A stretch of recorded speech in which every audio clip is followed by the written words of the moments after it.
Welcome to the Rallye de France Alsace 2011. In the 2 years this event has run, World Rally history has been made. In 2010, the World Championship was decided here. This year, Day 1 could very well turn out to be the decisive day in the 2011 title race.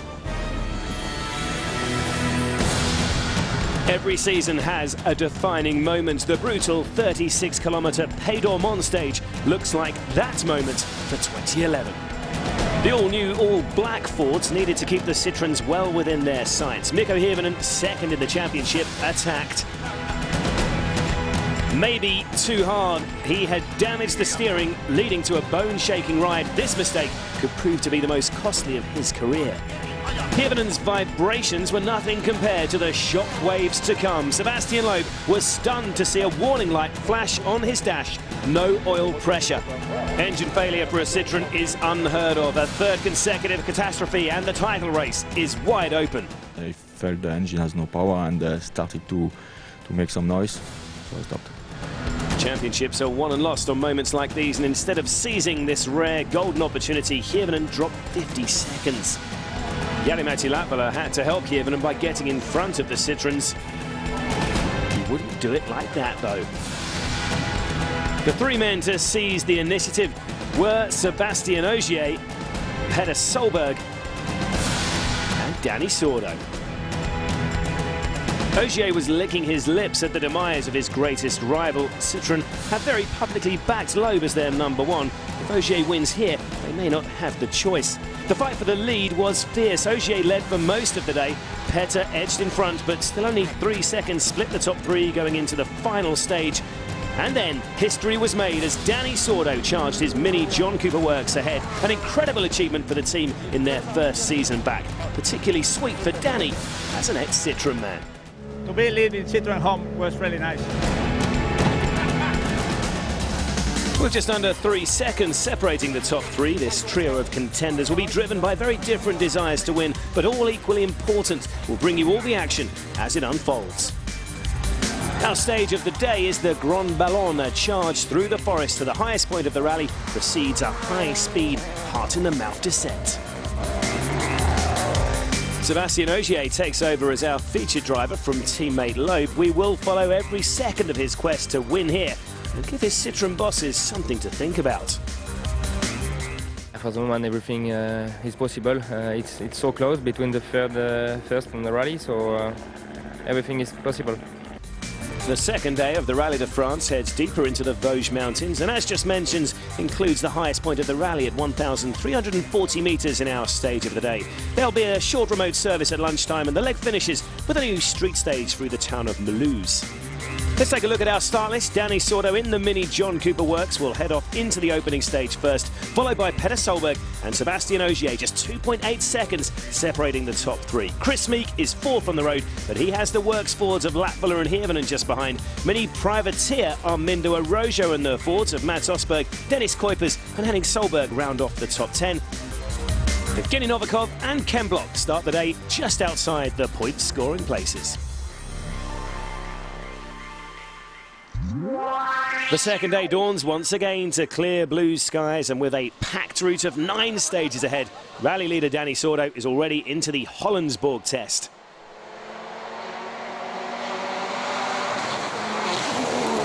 The John Cooper Works machine powers off into the Alsace countryside, the new car leading a rally for the first time. A really proud moment for everyone at Mini and Pro Drive. The roads here in Stage 9 are a lot more twisty and technical than we saw on Day 1, on abrasive tarmac as well. Really easy to make a mistake out here, but Danny is looking controlled and focused so far. top three drivers at the top are all desperate to win for very different reasons. It's been 6 years since Petter Solberg's last victory. And it's been a strong start to the day for Petter, despite a bit of oversteer. Keep an eye on his time at the bottom of the screen. He could get past Danny here in stage 10. Yes, the fight is definitely on. Petter is back ahead of Sordo. Sébastien Ogier has fixed a problem with his brakes that held him up a little the previous afternoon. And with a first home win at stake, Ogier is also right on the limit. Attention à fond vers léger droite, 120 mètres gauche en 40 à fond rasé, pour droite 140 à fond mini. 250 mètres, attention. Really committed driving from the local star, but he can't match that time by Petter and remains in third for now. There really are some incredible roads out there this morning, and they're looking increasingly quick too. Sordo's now moved on to the spectacular Valley de Munster test. It's quite humid and slippery in here, but with the intensity of the fight building between these three men, they're still pushing each other to the absolute limits. Spanish sensation Sordo still screaming through the Alsace countryside. Fiery Norwegian Solberg, meanwhile, has already shown plenty of fighting spirit, and you can see how desperately the new leader wants this. But Petter has picked up a slow puncture in here. He drops around 40 seconds in stage 11. He's running the lead over already. The pressure of competition finally telling them tough luck for Petter, but it does open up an opportunity for his rivals. Ogier began Valley de Munster in third, but just half a second behind Sordo, with Solberg dropping back. A good time here from the Frenchman could see him become our third different leader in as many stages.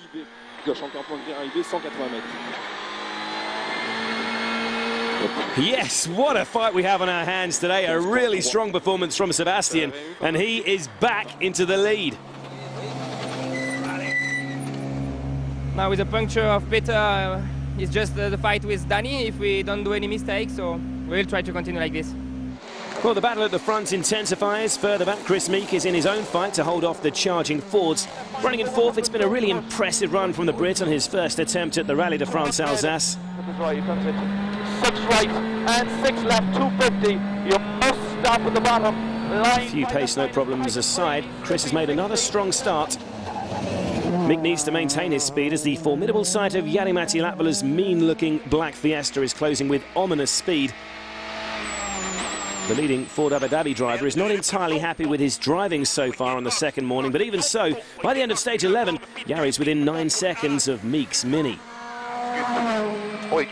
With Loeb unable to restart after his day one engine failure, Mikko Hirvonen knows a podium finish would put him level on championship points with the Frenchman.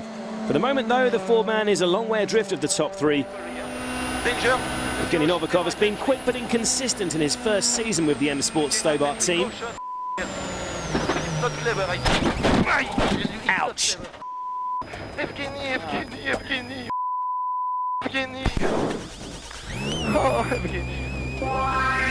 Well, that's another crunching collision for Evgeny, and veteran co-driver Denis Juridet clearly not impressed. Way too fast on the damp road there. Well, it's been another intriguing start to the day. Ogier is back in front, and it's looking more like a two-horse race after Petter's puncture. The Norwegian now a frustrating 41.3 seconds off the lead in third. The Rallye de France continues to entertain and surprise in equal measure, and after the break is our incredible stage of the day over the Grand Ballon mountain. It's coming up in a few minutes.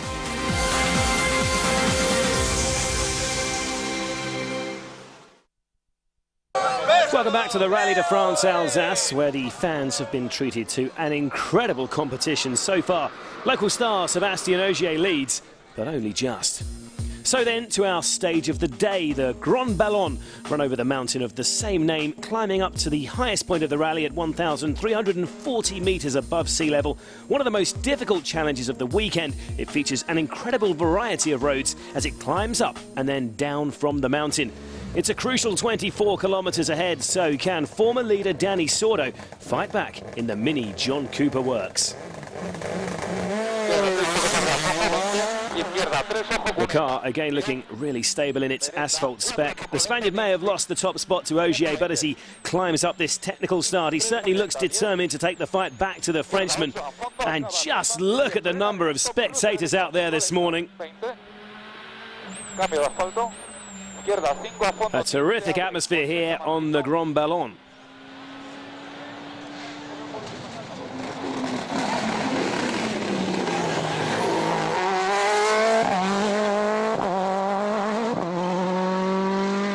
After losing the best part of 40 seconds with that frustrating puncture, Peter Solberg has been cut adrift in third place and has a literal and metaphorical mountain to climb if he's to get back in touch with the leading pair. His motto is never give up, and you can see why. We've joined the rally leader, Sébastien Ogier, now. The Citroën Total man holds a 3.3-second lead over Danny Sordo, but will now be well aware he has a tough fight on his hands to hold on to the rally lead. Riding on board with Sébastien here, we can get an idea how hard the Frenchman is having to push to stay ahead of Sordo. Gauche en 30 à fond, corde qui ouvre, 250 mètres. Droite 150 à fond, Milon qui ouvre. Droite 150 à fond, Milon qui ouvre, on n'a pas de split. Et sur gauche 150 mètres. Well, let's switch to our WRC simulator and we can get an idea who's had the best run through the early sectors by placing them on the road at the same time, and it is Sordo who's the quickest of the top three. Solberg showing what could have been were it not for that puncture. But the leader losing a bit of time in here. Ogier down by 1.2 seconds at the 10.9 kilometre split time.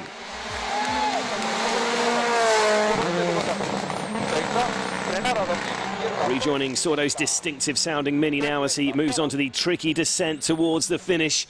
He'll be working the brakes really hard through here. It's looking like an impressive run through the flowing roads of the Grand Ballon for the Spaniard.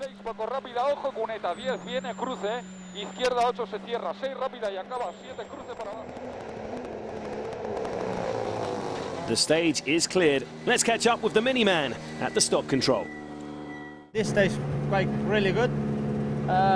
Was very nice. The end was difficult, but I think I do a good time. The car was working perfectly, so I am happy. Danny sounding satisfied with his run, and his puncture aside, Sordo too has relished the fight on these incredible French roads. And they need one of the leading pair to hit problems if he's to move up now. But he's still pushing hard through this wide section. The tyres screeching through the corners.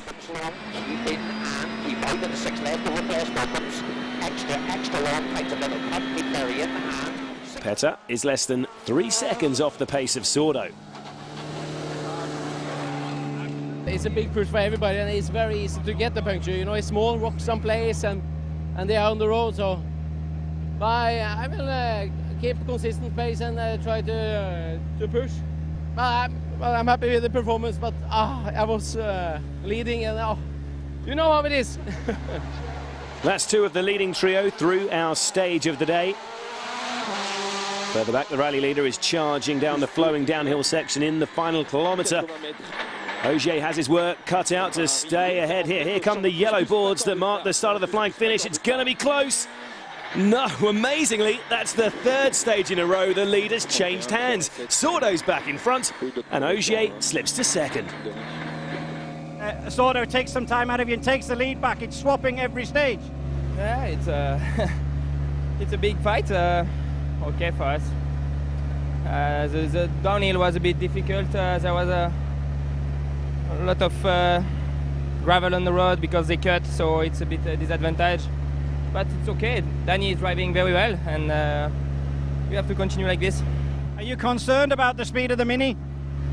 Yeah, I think the Mini is good because it's impossible to do this time with a bad car. Behind the leading trio, Meek is also showing the pace of the Mini in 4th place. 120. Pace notes rapidly rattled off by Paul Nagel. Oh, but that's a mistake from Chris. Just caught out under braking at the hairpin. He's back on the road, but that delay is enough to see the Mini driver slip behind Latvala to 5th. Well, these are the standings then after stage 12. Danny Sordo is back out front, but only just. Solberg remains comfortable in 3rd, while Latvala has passed Meek to claim 4th place. There's a remote service next for the crews in the town of Colmar, so just 15 minutes and limited spare parts to make any setup changes.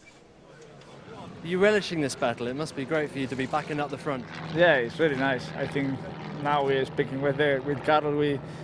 We come here to the service was really nice because it's really close for the spectator, for media, for everybody. It's nice for the driver. So honestly, if I am a little bit in front for a little bit more gap was better. But like that is, I don't know if OJ we will win Peter or me, but at the moment was really nice for the 3.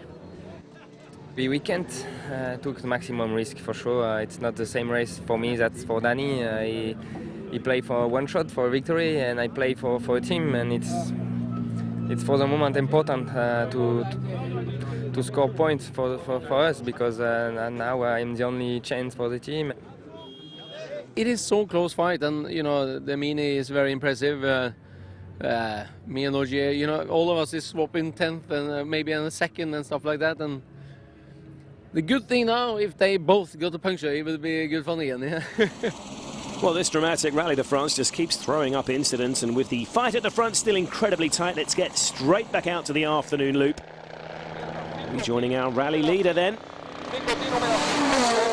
And incredibly fast in this descent.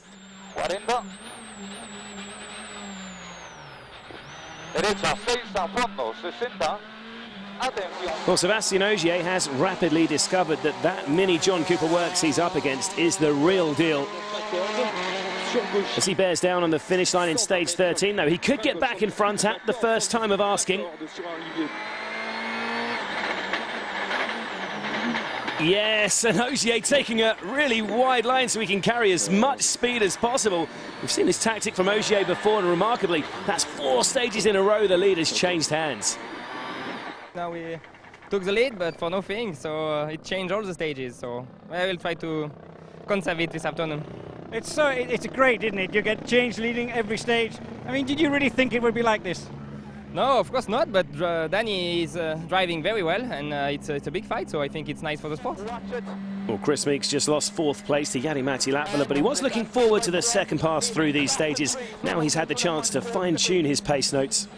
50, early trip. Oh no, but his pace notes can't help him now. A heavy crash for Chris and Paul Nagel. Let's take another look. Just way too fast and off the edge of the road. Both men are shaken but unharmed, and that's another frustrating finish for Meek after a fine start. He is still a rookie at the sport's top level, remember, so while he's clearly frustrated, it is all part of the learning process for the British star. Meek's accident eases the pressure on Jari-Matti Latvala in 4th place. The Finn is still struggling to find the perfect rhythm, but even so, his times are impressive on the second afternoon, despite a frustrating 10-second penalty for jump-starting stage 13. Were it not for his day 1 off, Jari could have been right up there. With Meek out, of course, it could mean another couple of championship points for Mikko Hirvonen.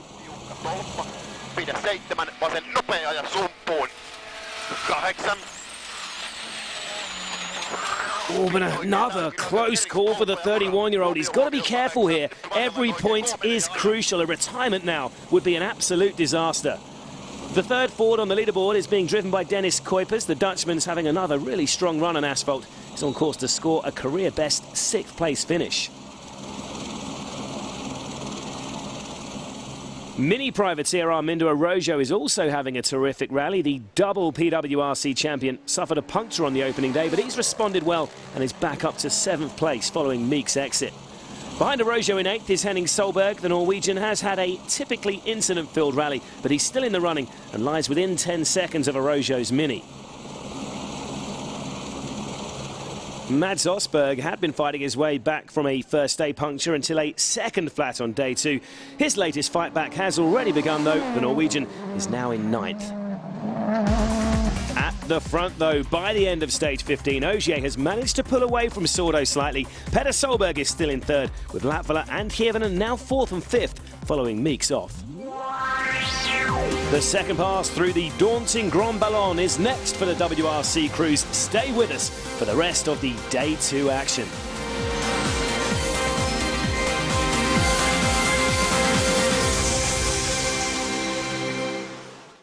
Welcome back to the crucial closing stages of Day 2 here at the Rallye de France Alsace. Before we head into the action, let's catch up with a shaken but not stirred Chris Meek. Completely my mistake, and yeah, I have to take it on the chin. You know, I'm probably my own worst enemy at times. I want to be here racing with these guys, but yeah, I have to accept I don't have the experience yet. Checking up on the SWRC category now. Oyt Tanak began the day with a dominant lead, and the Estonian sensation has been in complete control throughout these challenging stages.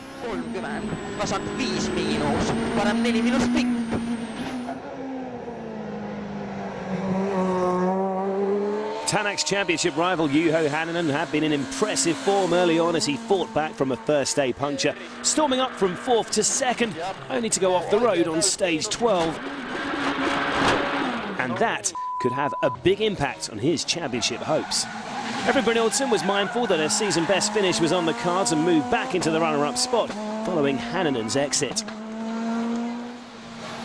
Martin Prokop opted for soft tyres in the morning, which turned out to be a bad choice. The Czech responded well in the afternoon, though, and by the end of the day had closed right up on the man in 2nd. Less than 10 seconds separated 2nd and 3rd places, but out front, the rally is now Tanak's to lose.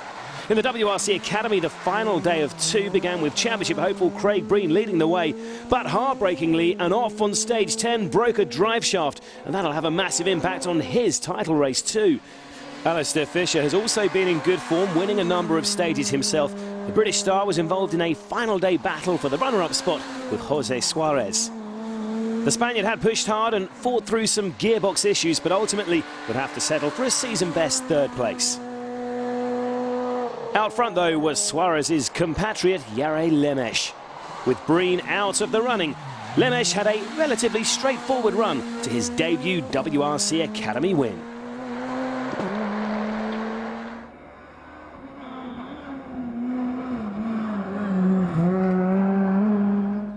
The winning margin over 42 seconds in the end, with Fisher also claiming a personal best of 2nd place ahead of Suarez.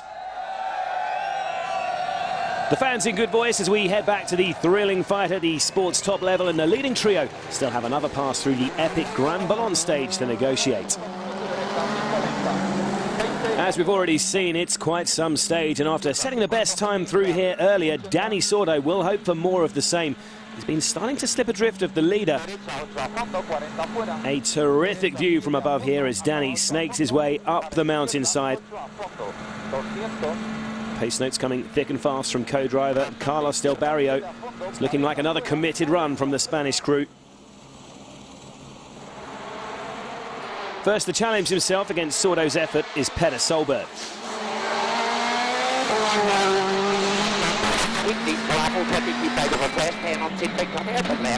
The Norwegian is running out of kilometres to catch the leading pair. Realistically, he needs one of them to hit problems if he is to move up. All Petter can do now is focus on keeping the car on the road while maintaining a strong pace.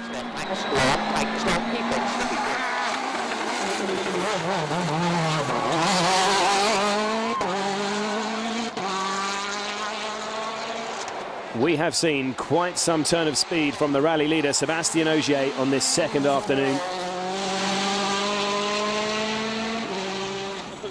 He's pulled out a lead of almost 8 seconds on Dani Sordo and is looking to extend that further with another attacking run through the Grand Ballon. Gauche 158 frein, pour droite 80 plus 1000 corde élargie.